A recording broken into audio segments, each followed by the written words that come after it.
welcome to Pumpkin Pump 2026. If you've done the pump in previous years, we are repeating the format that we did last year, the tiered red point format. If this will be your first Pumpkin Pump, welcome.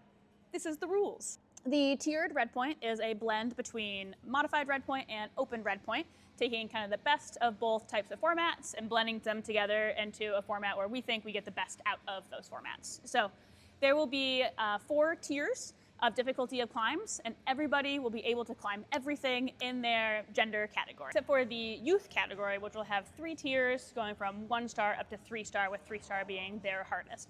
But same in that everything on their scorecard, they'll be able to get on. If you are climbing in advanced women, you'll be able to climb everything from all of the difficulty ranges, and your top 7 scores are going to be your cumulative score for the competition. The points are going to scale between those 4 tiers, so you can come in and hop on some 1-star climbs, and those are going to be worth the fewest amount of points and are going to be the easiest climbs, and that will scale all the way up to the 4-star climbs, which are going to be worth the most amount of points and will be the hardest climbs. And so you'll do whatever climbs call to you to get your hardest climbs and your most amount of points, and those top 7 scores, that's going to be your final score. So anything that is on your scorecard, you can hop on and give it a go. Just make sure that every single attempt is recorded. And we'll get to in a minute what exactly constitutes an attempt, but everything needs to end up on that scorecard because attempts are going to count as part of your final score.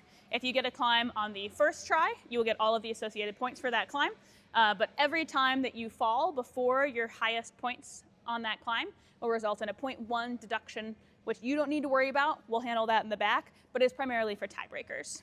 Each climb is going to have a midway zone hold as well as a finish zone hold. So if you get the finish hold, that's the maximum amount of points you can get for that climb, but there will be a midway zone hold that will also be worth a certain amount of points that will scale with those different difficulty ranges.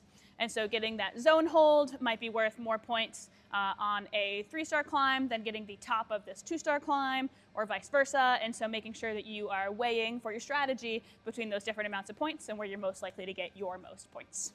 For selecting your category, pick the category based on your flash grade. That's all going to be in the little cheat sheet on the registration that you think best suits you. However, we will have behind the scenes pre-established points thresholds that if you break that threshold, we will bump you up to the next hardest category because you're just climbing way better than you thought you were going to.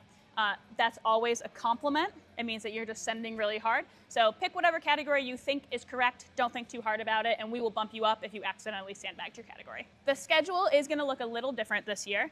The youth are going to have their red point round on Friday evening, like we do with the Frigid Flash, which will give us more time to have more sessions and get folks in without having everybody crowded into the same session. So the caps on every session are going to be lower this year than last year to allow more room for people to move around, shorter lines on various climbs. But we'll have one youth session on Friday evening, and then the awards for Youth Novice and Youth Intermediate will take place that night. Youth Advanced finalists will be announced, and they will climb in Youth Finals on Saturday evening, directly before Open Finals. If you've been to the Frigid Flash, it's that same schedule.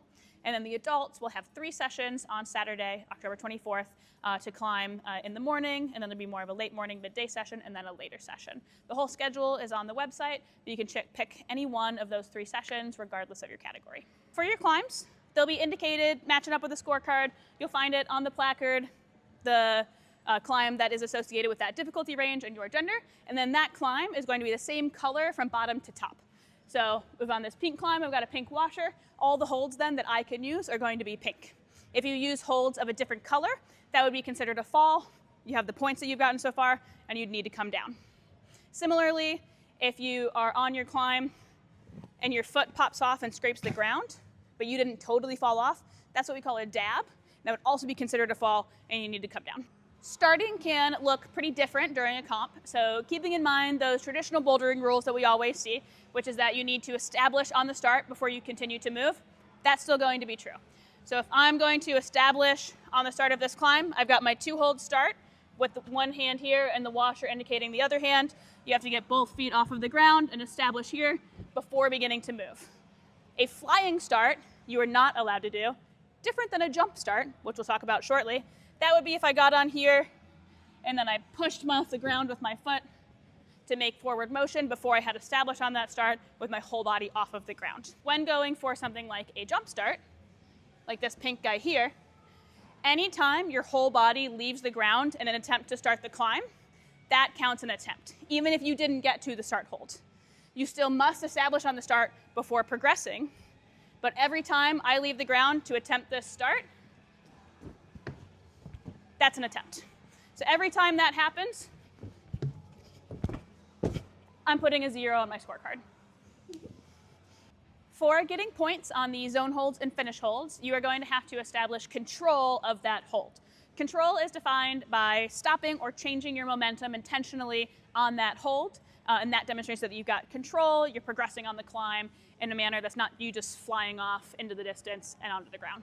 So if I'm going to control this hold, you'll hit the hold on the usable surface, which is exactly what it sounds like. It's the part of the hold that you can use. If I came up and I'm reaching around the corner and I'm just touching on the bottom of this and then I pop off, I did not get points for that zoned hold. If I reach here and I grab it and I adjust my feet and move out, then I pop off, I will have points for that zoned hold. Same if you use it and progress farther, you get points for that zoned hold. If you skip the hold, don't touch it, you will not get the zone points for that hold. You have to use the zoned hold to be able to get those points. So you could skip it, try and go straight to the finish, but if you fell before getting to the finish, you would get 0 points for that attempt. And every attempt must be recorded, even if it's 0. For finishing, similarly, you must establish control. That has to be with both hands. Those midway zone holds could just be with one hand or both hands, either is fine, but to properly finish the climb, you have to have both hands and demonstrate control. So you hit, you smack it and fly off, I would not have finished that climb. So making sure that you are hitting both hands, demonstrating control before letting go to fully get points for that climb. For some climbs that have more unique starts, like jump starts or other different compy starts, an important thing to remember is that you cannot use your hands on any features or holds until you have established on that start hold. So take this jump start from the pink. If I wanted to try doing it a different way, like I wanted to try starting like this, I would not be able to do that. That is illegal to use these to help me get up to this start hold. You have to use just your feet. Like here, I can jump off of these, but I cannot put my hands on them until I've established on that start hold. Other climbs like this, it's a little bit more obvious. I've got my 2 start holds. I can put them here. But if, say, I wanted to do something like push up onto here to get a high foot and then just touch this guy and continue starting, that would also be illegal. I cannot touch this with my hands until I've established on this start. Once I've done that, then I can move my hands around as I please and move through the climb. Volumes are always on. Holds of a different color that might be on the volume are not on. You can always use the volume. You can wrap it, you can step on it, whatever you'd like to do with the volume. These T-nuts on the volume and in the wall are not on. You can't, if you got small enough fingers, put your finger in here to pull on it. You might be tempted to. That is not legal. That would be considered using a hold of a different color. That would be the end of your attempt and you would need to come down. The bolt holes, however, in the holds is a little different. So say I'm grabbing onto this black here, I can put my thumb in this bolt hole and that's totally fine. Or if you say you've got again, a tiny finger and you wanted to just mono in here, you could do that. It's probably easier to use the hold, but you would be allowed to do that when it's on the hold. But these T-nuts in the wall are off.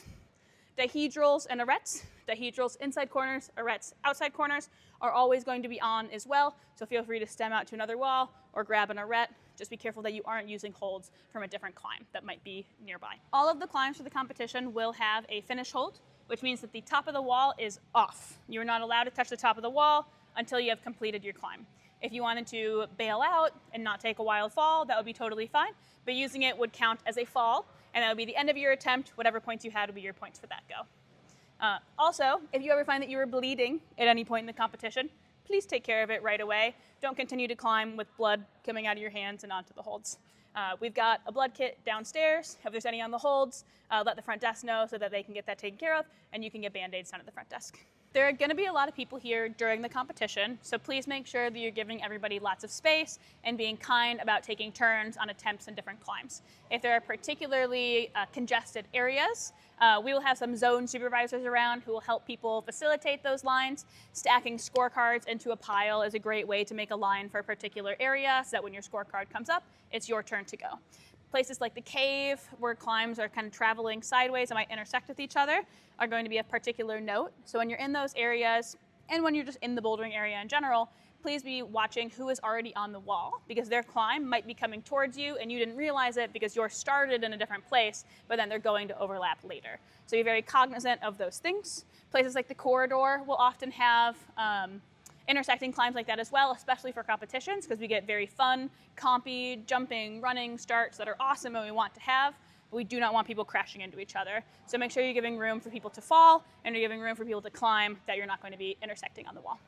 Thanks for watching. We're really excited to have you at Pumpkin Pump 2026. Wear your costume. It is Halloween themed. There will be prizes for the best costumes. There will be one per session. So come excited and ready to show off your costume. There will be vendors here, food trucks. So we're very excited to have you. If you have any questions, reach out to the front desk. And see you on October 24th or 23rd if you're a youth.